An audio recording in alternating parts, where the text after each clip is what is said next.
Welcome back to the Bro Country Podcast. My name is Joey, and as always, I'm joined by...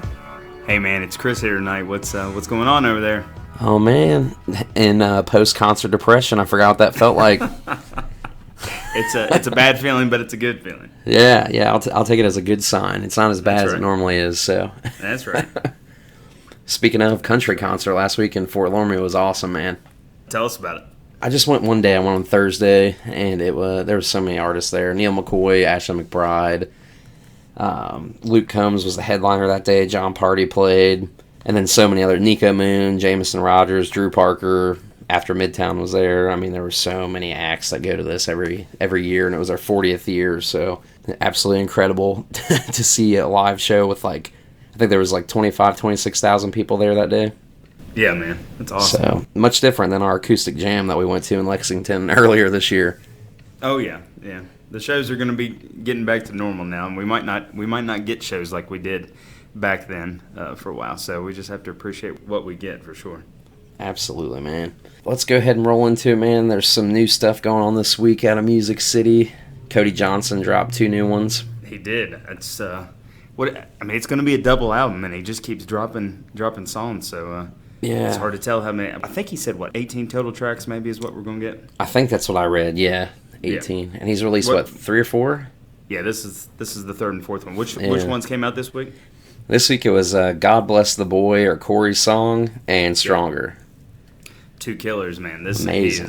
He is not missing right now. He's crazy, man. I wound up in the Cody Johnson archives the other day, and I was finding some of his music from 2011 that he had released. I'm like, man, he's just been cranking them out. He sounded like a little kid on.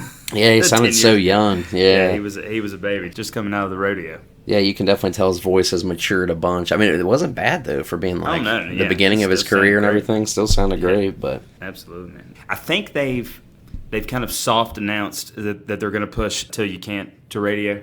I mean, the streams are doing really well on that one, and I mean, he might not be able to get much radio play, especially with some of the stuff that he's done recently with podcasts and media and stuff. But it doesn't really matter. So I think they're going to try that at radio. But I mean, all 4 of these songs are great. I mean, killer. He's on the right track. I have not heard a bad Cody Johnson song yet. No, it's crazy. Absolutely, yeah. I agree, man. But Zach Brown is back putting out some new music. He is. And that isn't Patrick Swayze rap music. This is about the second or third time that Zach Brown has gone back to his quote-unquote roots. Yeah. He kind of loses it for a year or two, and then he finds his way back to what people love. Yeah, and I think he's put out 3 new ones now, but 2 of them were Out in the Middle, Old Love Song, and I can't remember the third one. These 2 they're co-writes, right? Yeah, Luke Combs co-wrote on them, which is pretty kick-ass, because Luke's an awesome writer.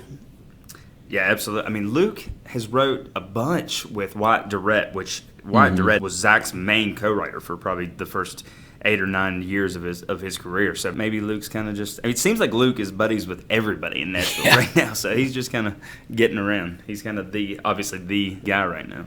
Yeah, man, it's crazy. He just connects and networks with so many different artists and co-writes and collabs. It's pretty cool to see, though.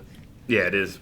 John Langston dropped a newer song in the past week or so, Try Missing You, and it is phenomenal. It is phenomenal. John is signed to Luke Bryan's imprint, and they've tried a couple. I mean, he's got a decent following, and he's been around for a while now, but he just hasn't been able to have that big break on radio. And this is not probably what you hear on radio in 2021, but it is a killer song. It's a great song. It is, man. I really liked it. Yeah. And then Stagecoach for 2022 announced their headliners. You've got Thomas Rhett one night, Carrie Underwood the next, and then Luke Combs the next. I believe it's in that order anyway, but yeah. So that's going to be in 2022 out in California. That's going to be a good one. I think it's April of next year. Yeah, I think it's April of next year. Yep. Tickets go on sale, I think, next Friday. Next Friday. Y'all get your tickets if you're out there planning on traveling. That's right. And then speaking of tickets... I think we decided to finally put the Luke Combs Chicago show up for sale, right? Yep, we had to do it. We spent a lot of time getting these other tickets last week, but we got them. You worked your magic and scored some tickets to George Strait and Eric Church down in Atlanta, so at about midnight, I think. I Gosh. snagged them that night. They Yeah, you put some more text me. You're like, for sale. you're like, they put them up. I'm getting them now. I was like, no questions asked. Just do it. It's crazy, man. Because I mean, I think they go and sell to the public tomorrow. But for all of the last week, I think the cheapest tickets you can get right now are like $299. So I mean, they're going to put a bunch on sale tomorrow. I'm sure people are going to be able to snag $89 tickets or $120 tickets. But I'm just glad we got 4 pretty good seats for that price. So Yeah. super pumped. Yeah, they were, when I was looking on Ticketmaster, they were a little bit more, like $99, I think, for like the nosebleeds, and then all those sold for the church choir pre-sale, and all you could get was like the platinum tickets, and they were like $250 for a nosebleed, and I was like, no way. Like, no way. And the pit tickets were like, what, $400 almost? But like, not platinum. I guarantee you they sell them. I guarantee you. Oh, for sure. George Strait and Eric Church. Yeah. It's great. I'd be surprised if they don't. Aaron Lewis debuted at, what you text me this, number 14 all genre on the Billboard charts, and then number 1 on country charts. Yeah, he's number 1 on the Hot Country chart this week, and number 14 all genre with "Am I the Only One?" I mean, Aaron Lewis has been around for 20 years. Lead singer is Stained. He's probably got 4 or 5 country records out. He's signed to a major label. He's never really had radio success, but he definitely has a cult following, and he definitely has kind of turned into one of the more political artists that we have, and this is definitely a very political song. So I think it just kind of went viral this week, and ton of streams, ton of media attention, and huge debut for him. It's pretty crazy. Yeah. Heart on Fire by our guy Eric was the number 1 most added song to country radio this past week. I saw that. I think we both thought that this had a good chance to be the next single. I think we said this or Russian Roulette had the best chance to be the next single. Yeah. I don't know how well it'll do overall at radio, but we'll see. Yeah, we'll see. I mean, he's coming off a huge hit at radio, which is rare for Eric. So this one, you never know. Never know. We'll see. For sure. It's a good one, but I don't think it's going to be as big as Hell of a View was. No, I don't think so either. I think it'll do pretty well, but we'll see. Yeah. And then, actually, just before we started recording tonight, it's Wednesday this week, and Luke Combs just made a Facebook post that he's planning his tour for next year. What city should I come to? So he's working, man. He is working. I think he's got dates through, the first weekend of December. And if you look at what Luke usually does, he usually kicks the next year's tour off like late January. So it would not surprise me if he starts announcing next year's tour dates, sometime in August or September, probably. I was going to say, the tickets will probably go on sale in the fall, I bet. Yeah, absolutely. That's usually how he kind of does things, so that'll be exciting. We'll be watching for sure. Most definitely. And then kind of the last thing I want to talk about, this isn't necessarily like brand new news, but, recently Hardy, Toby Keith, and Brantley Gilbert did that song, Worst Country Song of All Time, and it was kind of like the social media joke experiment thing or whatever. Yeah. And then it turned into they really dropped a song called The Worst Country Song of All Time, and it's more like a comical thing than, like a serious song. Well, Trace Adkins, Pitbull, and Luke Bryan said, "Hold my beer. We're going to top that with the worst country song of all time." Oh, come on now, man. And they dropped Where the Country Girls At. I can't even talk about it without laughing.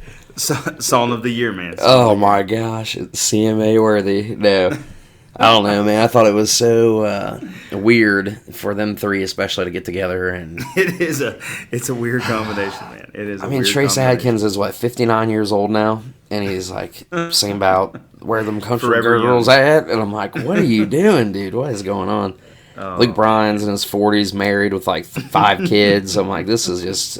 And then Pitbull out of nowhere. I'm like, what is going on? Yeah, it fits Pitbull the best out of all three of them, bro. Yeah, I'm like, what is this? I was so confused and distraught because I was like, oh, this might, the title wasn't very intriguing. I was like, oh, here we go. And sure enough, it was a here we go moment, but... That's hilarious, man. I mean, I knew Luke definitely can sing. He can put out some good music, and I've liked a lot of his stuff over the years, but this one was confusing for me. But I'm sure people love it, though, man. I'm sure that it's going to be a good little concert-ish party anthem. I don't know if it'll ever be played in concert, because how the heck are you going to get Pitbull on tour with Trace Adkins and Luke Bryan? But exactly, yeah. Or them two even. I think it was just more for fun, but... Yeah. I don't know. You guys let us know if you're on our social media pages. Comment on something. Let us know if you've listened to it and what you think, because I just thought it was out of this world. Just bizarre. But anyway. Oh, gosh. That's funny, man. That was kind of all I had for the news, man. Did you want to go over some of the chart stuff? I know we kind of talked about Aaron Lewis already, but... Yeah, and the number one song on radio this week is Famous Friends by Chris Young, Kane Brown. It took Media Base last week, and Luke took Billboard, but it took both of them this week. So Morgan is still number one on the album chart, and Chris Young and Kane Brown took the radio chart this week. Boom. That's awesome. Good for them, man. Yeah, it's a huge comeback for Chris Young. He definitely needed it, and it definitely is leading into this new album. So he released another track this week too, and it's kind of a party anthem, and I'm just excited to keep the momentum going for him, because we've talked a lot about Chris. I'm sure we'll do a full episode on Chris sometime. Oh yeah, and he's still one of our favorites. But yeah, one of them nights. That's the one you're talking about. The one that came out on the 9th, right? Like end of last week or whatever. Yeah. Yeah, it's like a bonfire tailgate anthem. It wasn't horrible. Like you said, man, we like Chris a lot, so we're rooting for him. Absolutely, man. But to get into the bulk of tonight's episode, we're going to be talking about our top 10 saddest country songs of all time. Ooh, so this is going to be a heavy one, man. It is, because there's a lot of sad country songs in country music. I mean, it just is what it is, Yeah. And, Chris has 10, I have 10, and then I have a couple honorable mentions. I'm not sure if you filled out any honorable mentions on your list, but I figure you could probably come off the top of your head. I've got some honorable mentions. They're not really honorable mentions. We'll get to them. Okay, cool. So I guess we'll just go ahead and dive right into this, man. If you're new here, thank you guys so much for tuning in, by the way. What Chris and I do, we rank our least favorite, so to speak, to most favorite, but I think in this case, we're going to go like least saddest of the most sad songs to the saddest of sad songs. Yeah. So I'll kick it off, man. I've got a pretty new one at number 10. What you got? I've got Heaven Right Now by Thomas Rhett. Oh, that is a great song. I think that was probably our favorite song, or one of our favorite songs on his newest record there. Yeah, off Country Again, side A, yeah. And this one was one that, we've talked about this before when we did that episode, but it's one that Rhett wrote for him and his wife's friend Hunter that had passed away, and it's just kind of like a conversation that Thomas is having with Hunter about how life's going on in the world, like how life is basically still going on in the world, and he wonders what he's doing in heaven right now. And I mean, Thomas has done a couple interviews about it and was just like, the world just kind of keeps going on down here, and he's probably doing things a lot cooler up there, in heaven. So that one just hits heavy to me. There's a couple lines in there that, remind me a little bit of my father that just passed last year. So that one's just always, since I've heard it, hit heavy for me. So that's what I had at number 10, man. Absolutely, man. I mean, sometimes people think of country music as, bonfire and party songs and truck songs, but, at the heart of country music, man, there's a lot of sad songs and a lot of just songs that, stop you in your tracks and make you remember moments in your life and people in your life, and that's definitely one for you there. Yeah, most definitely, man, for sure. Yeah. What do you have at number 10? Number 10, I have got Mark Will's Wish You Were Here. Oh, man. That one's rough. It's a rough song. That is it's one of those songs that doesn't start very sad, and by the end of it, once you realize what Mark is singing about, it will stop you in your tracks. We saw Mark live at one of the county fairs 3 years ago, and out of all the songs that he sang, that was the song that I think really, kind of stopped everybody there. Whispering Bill Anderson, who is, Country Music Hall of Famer, Grand Ole Opry member, helped co-write this one. And for whatever reason, it came out when I was 17. It's just, it's always just one of those ones that I go back to from time to time. Yeah. Gosh, Bill Anderson can write, man. He can, man. He's written a lot of heartbreaking, sad country music over the years. Gosh, yes, he has. For sure. But that's a good choice, man. Number 9, though, I have Alyssa Lies by John Michael Carroll. Ooh, man. That one's rough. We are coming up with some good ones tonight. Yeah. That one, it's basically a song about child abuse, man. Alyssa goes to school and lies to the teacher and her friends about being abused at home. And I did some research about the kind of the background of this song. And John had wrote it after reading a poem that his friend had read about child abuse. And I read that John had actually struggled to finish it. And the next day, when he first started writing it, and the next day he saw something on the news about child abuse. So he took it kind of as a sign that he needed to finish it. And it said in the article I read that he had the chorus and the first verse finished in a week, but it took a year of like struggling through headaches, migraines, and everything, like to finally finish the song. Wow. So it was just so deep and like tore him up a little bit, I guess, man. That's crazy. But yeah, that's what I had at number 9, man. What about you? That's a great one. That is an absolutely great song. Number 9, I have got a song that we haven't really dove into this artist very much, Patti Loveless, but she is one of my absolute favorite just female vocalists of all time. Yeah. And when I was a kid, the video for this song, How Can I Help You Say Goodbye? Absolutely. I mean, I think I was probably 10 or 11 when this song came out. And even when I was 10 or 11, this brought tears to my eyes. You know, it's a song where she's talking about kind of 3 different losses in her life. And, I mean, it's she's got such a melancholy voice to begin with. And she delivered songs like this so well. And the video for this song was, you know, it was just one of those songs in the 90s that CMT just played over and over and over. And it's just always been one of my favorite sad country songs. Man, you know it's hitting deep when you're like 10 or 11 and your eyes are watering. Oh, man. I was like, man. Because, I mean, especially, you know, during that time, country music was, you know, Garth and Diffie and Brooks and Dunn and honky-tonk music. And then, and then here comes this slow song about, you know, losing your mother and losing your husband and moving away from your best friend. And, I mean, it is definitely a tough one. Absolutely a great one, man. Number 8. I've got a straight-up classic by an all-time legend. I've got I'm So Lonesome I Could Cry by Hank Williams Sr. Oof. That one's deep. Most people would say that is a top 5 all-time tearjerker. Yeah. I don't know why I have it at number 8, not like number 3, 2, or 1. But I don't have it. I don't have it. Oh, man. I thought you'd at least have that one with me. Well, I've got it down there in my kind of honorable mentions. Okay. Fair enough. Yeah. Yeah, it's just such a tearjerker, man. Like, just heartbreaking. But I did some research on kind of a little bit on the background of that one. And did you know that he actually planned to originally release it as his alter ego, Luke the Drifter? I did not know that. I didn't know that either. And it was actually recorded close to me. It was recorded in Cincinnati back in 1949 at Herzog Recording Studios.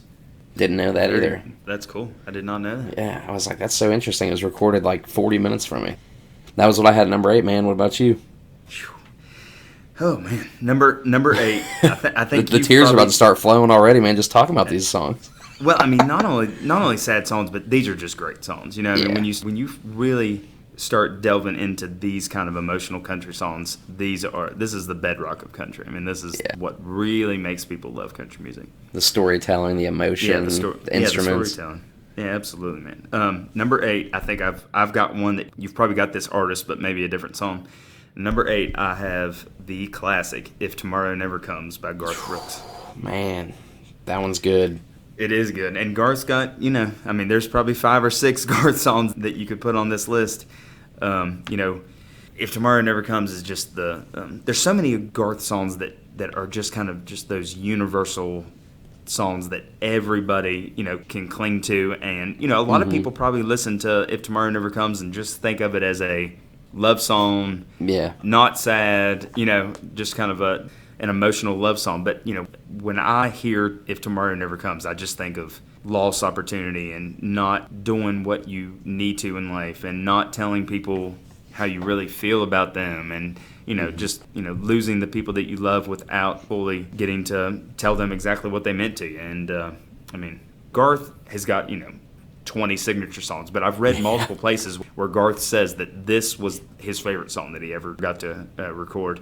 And he wrote this with Kent Blasey, and, you know, him and Kent wrote, you know, probably 20 of the huge songs that Garth recorded back in the day. It's just this was coming off of the debut, Much Too Young to Feel This Damn Old, so this is old Garth.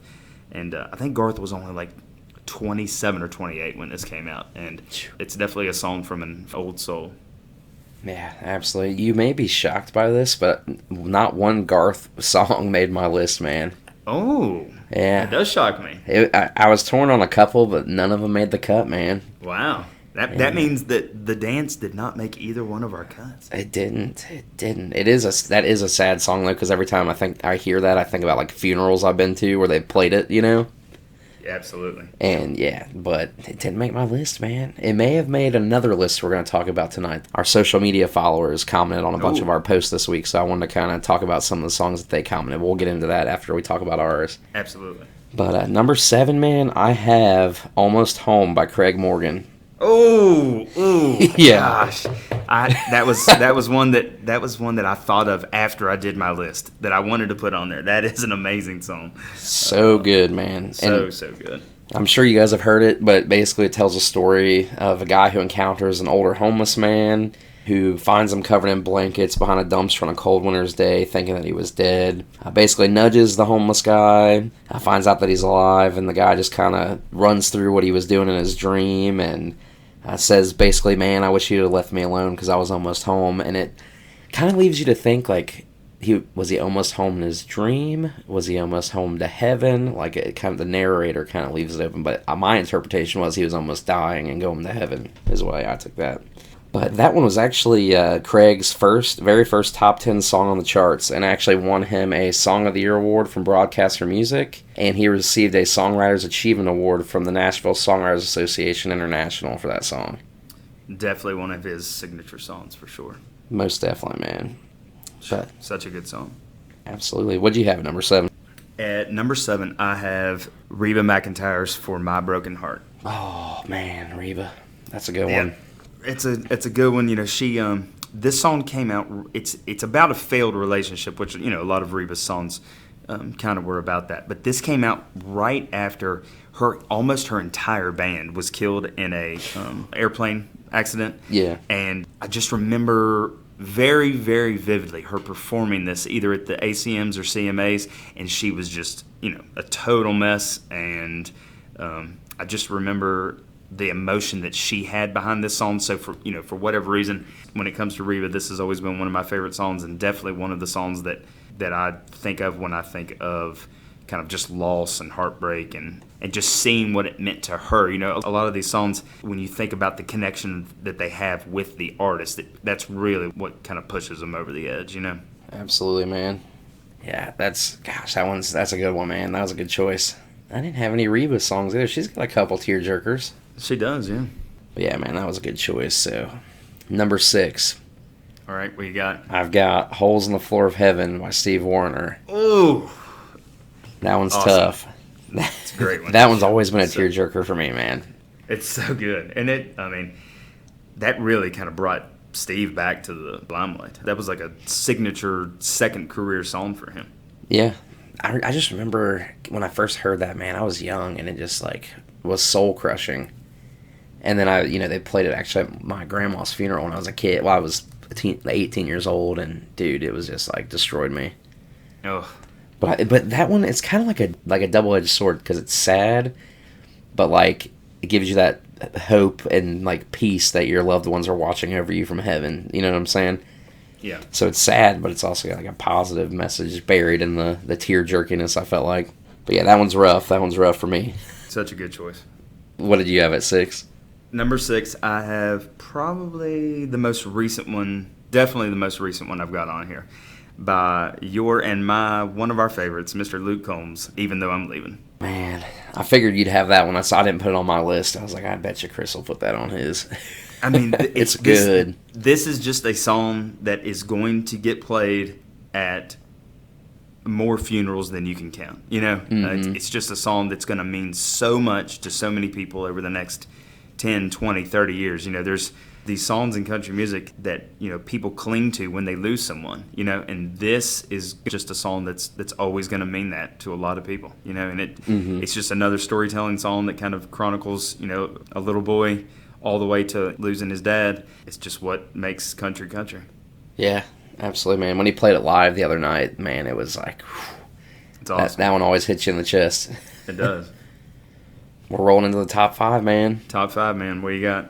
Number 5, I've got Drink a Beer by Luke Bryan. Oof. That one's always hit me for some reason. That's a good one. That one was one that was written by Jim Beavers and Chris Stapleton. Yep.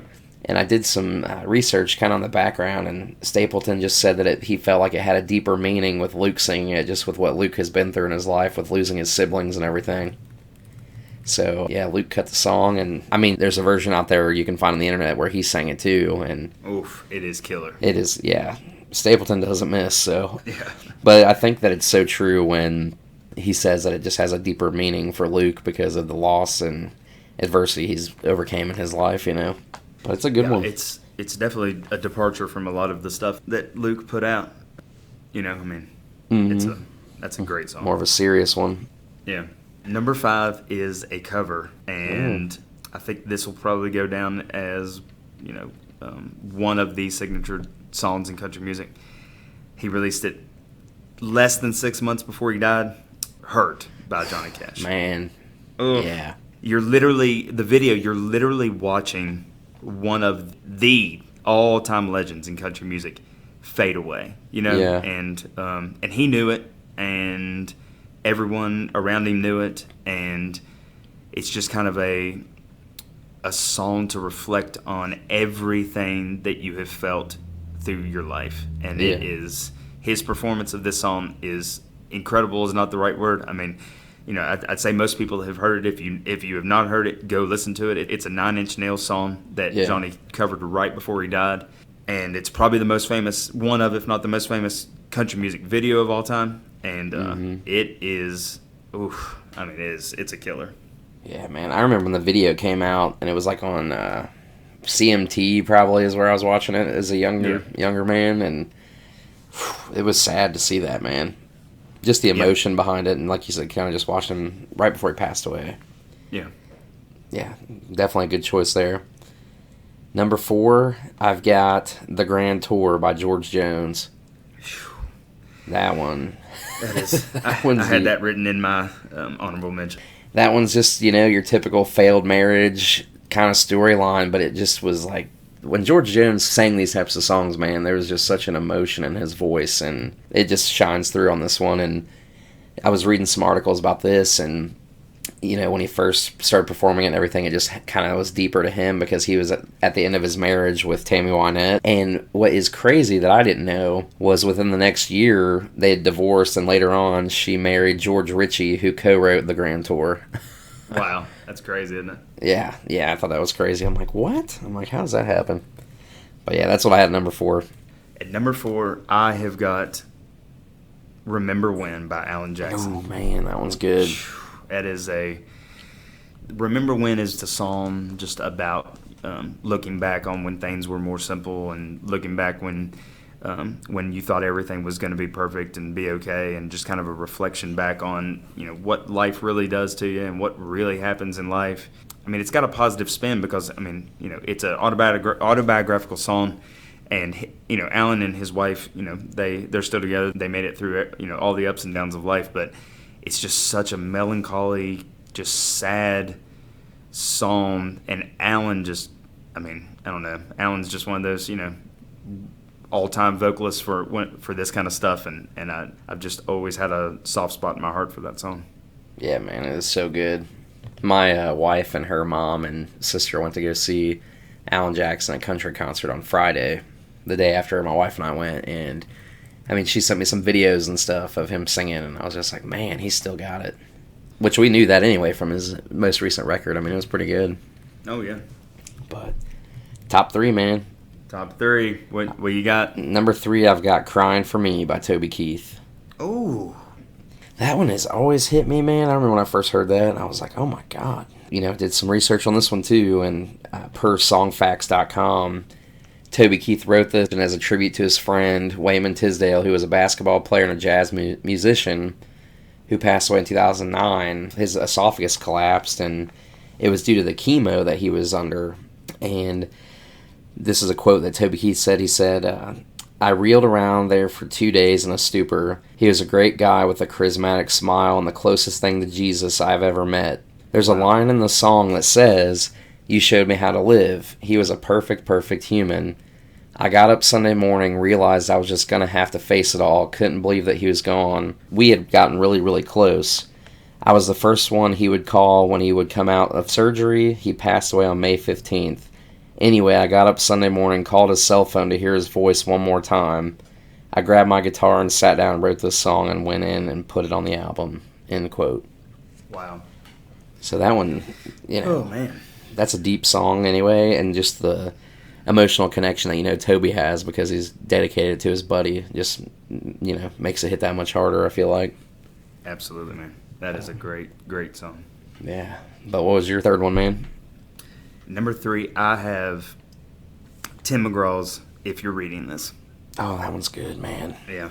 It's the song that when I heard it, he performed it live for the first time. No one had heard it. I think that he and the Warren brothers had wrote it maybe 3 weeks before the ACM Awards, and he just kind of came out and sang it, and and it was very acoustic, and I remember the whole audience was just like transfixed by it. I mean, it came out not that long after a lot of the stuff that was going on over in the Middle East, and a lot of families had lost loved ones over there, and it's a song about sending a letter home to your family and not knowing if you're going to make it or not. And I mean, I personally have never known anybody since I've been alive that died overseas or in the war, but it's just one of those songs that even though I haven't, it just makes you feel like you have. Yeah. And Tim was right in his wheelhouse. These were the kind of songs that Tim did better. Live Like You Were Dying, just those songs that just kind of stopped you in your tracks. And I've always, this is probably one of my top 3 or 4 McGraw songs, and it's just always, just kind of stopped me. Yeah, I'm with you on that one, man. Number 2. What you got? I've got Whiskey Lullaby by Brad Paisley and Alison Krauss. Well, as do I. Do you really?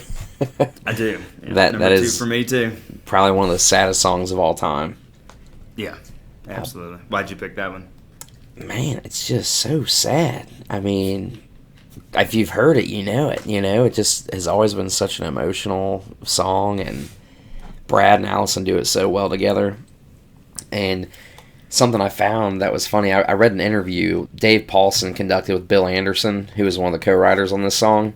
Yep, second Bill Anderson song. Yeah, and it was written in 2000, and it was actually put on hold by, at the time, the Dixie Chicks, or now known as the Chicks. And before they could get back in the studio to record it, it was when their career kind of imploded, and they went in different directions. So it was still on hold, but Brad Paisley had heard it at his publishing house, and Liz O'Sullivan walked out in the lobby, and she asked Brad if he had heard, the song that Bill Anderson had co-wrote called Whiskey Lullaby, and Brad said no. So she pulled out the demo out of her desk drawer and played it for Brad, and he was just like in love with it and asked if he could put a secondary hold on it. And Bill Anderson, he said, quote, "Yeah, secondary hold, sure, I'll get it recorded," end quote. And I guess basically he was like, if you want to put a third, fourth hold on it, you can, I don't care.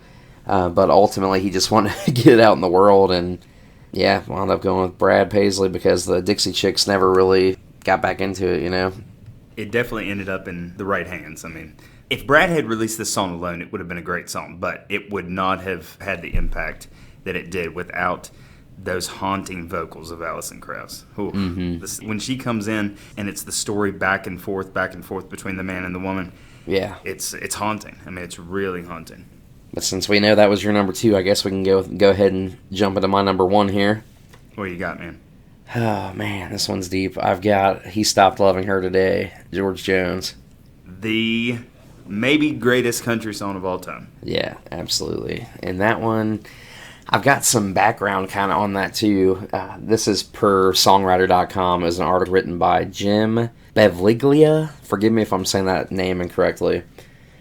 But basically, that article just said that, at that time, George was at a low point in his career and in his personal life, and it was 1980, and substance abuse had basically wrecked his career and life up until that time that song came out, and his most recent singles and albums had kind of lacked in comparison to some of his better work, and basically how this song kind of just saved his career in a sense, and the accolades were quick to come. It won a Grammy, Academy of Country Music Award, CMA Awards, and I mean, it still gets recognized. In 2009, it was inducted into the Library of Congress National Recording Preservation Board, and other numerous occasions where it was named the greatest country song of all time on various media lists. And I mean, it's just one of the best country songs of all time. Yeah, absolutely. And I guess he had some trouble recording it. From what I read, he kept confusing the melody with Christofferson's "Help Me Make It Through the Night."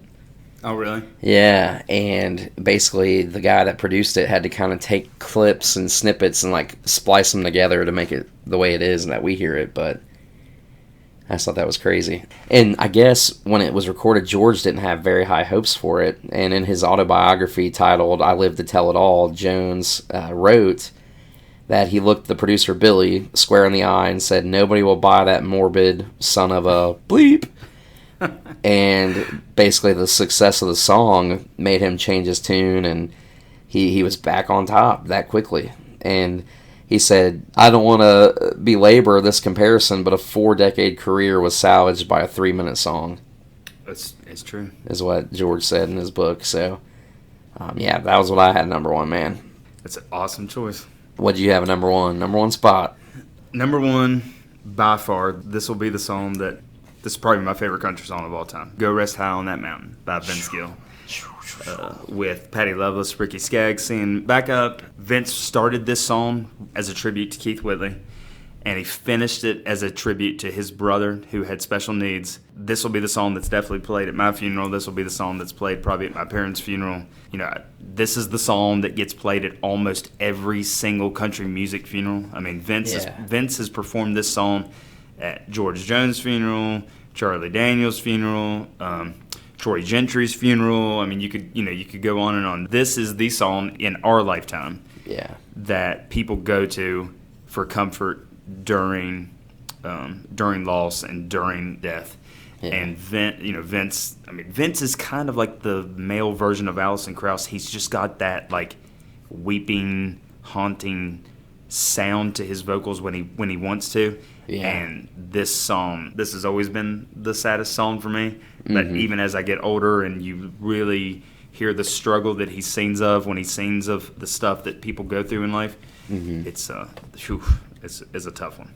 Yeah, absolutely. Most definitely, man. And I'm pretty sure he sang that at the Opry when I went. Oh, I'm sure. I'm sure he did. And it was like, the house down. Yeah. Yeah, you could hear a pin drop. It was just like, oh my gosh. But yeah, Vince is amazing. But that was our top 10, man. I'll ramble through my honorable mentions. I had what you got? There's probably like 5 or 6 here. I've got "The Baby" by Blake Shelton. Okay. You know that? You remember that one? Oh yeah. That one's deep. When he goes to his parents' bedside. Oof, Yep. That one. I put a newer one on here. I don't love the production on it, but "Drowning" by Chris Young. Yeah, that's a great lyric. Yeah, great lyric. The lyrics are freaking rip your heart out. "Concrete Angel," Martina McBride. Oof, good one. "You Should Be Here," Cole Swindell. That's one that is so like autobiographical to him that just kind of sets it apart. That was such a good song for him. Yeah, absolutely. And then I've got "Where Were You When the World Stopped Turning," Alan Jackson. Yeah. Which was, in relevance to 9/11, so that one just really hits for anybody that was an American during that time and alive, Absolutely. All the loss that happened during that. And then the last one I had my honorable mentions was "I'll Wait for You" by Joe Nichols. Oh, that is a good one. Yeah, I feel like that's one that kind of gets overlooked, man. And Joe Nichols was kind of underrated, I feel like, in his early career anyway. For sure, yeah. But yeah, those were my honorables. Did you have a couple? Yeah, I think we've already talked about it. I had Grand Tour, He Stopped Loving You Today, Where Were You When the World Stopped Turning, and Almost Home. So okay. we've already made my list. Yeah. I will say, the production on this song is not sad, but What Hurts the Most by Rascal Flatts is that's a killer song, and that'll stop you in your tracks if you sit there and really listen to it. For sure, absolutely. And then I did want to go over some of what our social media followers had commented on our post, because I made a post earlier in the week that we were going to be doing this episode, and I wanted to hear like their opinions as well, so we could share that with everybody. And the people on Facebook, we had a list here: "Follow You to Virgie" by Tyler Childers, "The Little Girl" by John Michael Carroll. Yep. "The Dance," Garth Brooks. "Live Like You Were Dying," Tim McGraw. "The House That Built Me," Miranda Lambert. "More Than a Memory," Garth Brooks. And "Don't Take the Girl," Tim McGraw. Oh, those are all good choices. Very good choices. So you guys on Facebook, thank you so much for commenting and interacting. We appreciate that. And you guys have really good taste in sad country music. That's right. TikTok, we had a couple people comment as well. We had someone say "Elephant" by Jason Isbell. "Three Wooden Crosses" by Randy Travis. Oh, that is a good one. Very good. Remember When, Alan Jackson. Another Brad one, When I Get Where I'm Going. Oh, yeah. To me, that one's like kind of uplifting, though. You know, I mean, it is sad, but it's also like, you know, we're going to a better place, you know? Yeah, no, I totally feel you on that. So, yeah, I could see both sides of that one. And Yeah. then Hurt by Johnny Cash, of course. Yeah. Temporary Home, Carrie Underwood. I Drive Your Truck, Lee Brice. Oh, that is a good one. That one almost made my list, but then I was like, Yeah. And then we had one person on Instagram comment, Coward of the County by Kenny Rogers. Ooh. So that was another good choice. So thank you guys so much for commenting on the social media post. We appreciate that. And again, you guys have wonderful taste in sad country music. That's right, man. But man, now I can go listen to like some uplifting stuff because I had to That's listen right. to some of this sad stuff to like refamiliarize myself with it. And I'm like, oh gosh. I'm like, we're doing a sad one this week. We did, but that's a huge part of country music. It is. It is the emotion that can make you feel and just the lyrics and the stories that the songs tell, for sure. You got any concerts coming up? Oh gosh, what do I have coming up? I was supposed to see Randall King this Saturday, but we are going out of town. So Oh, at the fair. I'm gonna miss Randall, but you know, Oh, man. I'll be sitting on the beach, so that's all right. you could take a Bluetooth speaker and pair it up and listen to him that way. That's right, man. I think I've got a couple other county fairs coming up, but I think everything really kicks into high gear September 3rd. Yeah, September absolutely. 3rd through November is going to be wild. I don't think I have any in October. My next one is next Friday. We're going down to Tennessee to see Randall King at Cahoots Honky Tonk in Lebanon, Tennessee. It's pretty close to Nashville. Yeah, I saw it sold out today.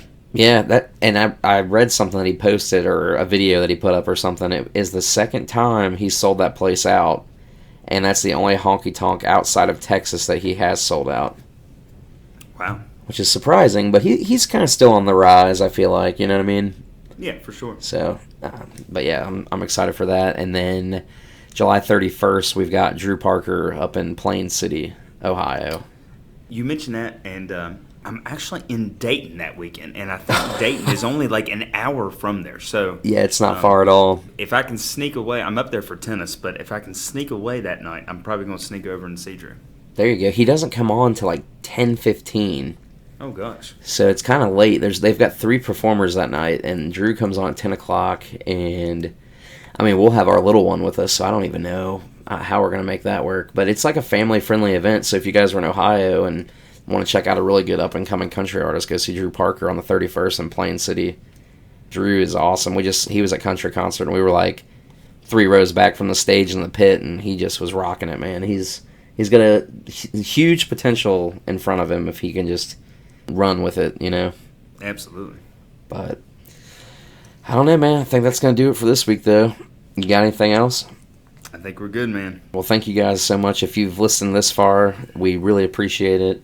If you guys aren't following us on social media, go check us out. We're on Instagram, Twitter, TikTok, Facebook, streaming on all major platforms. Just search Bro Country Pod. You'll be able to find us. And I think that's going to be a wrap, guys. Until next time, keep it country and take care of each other.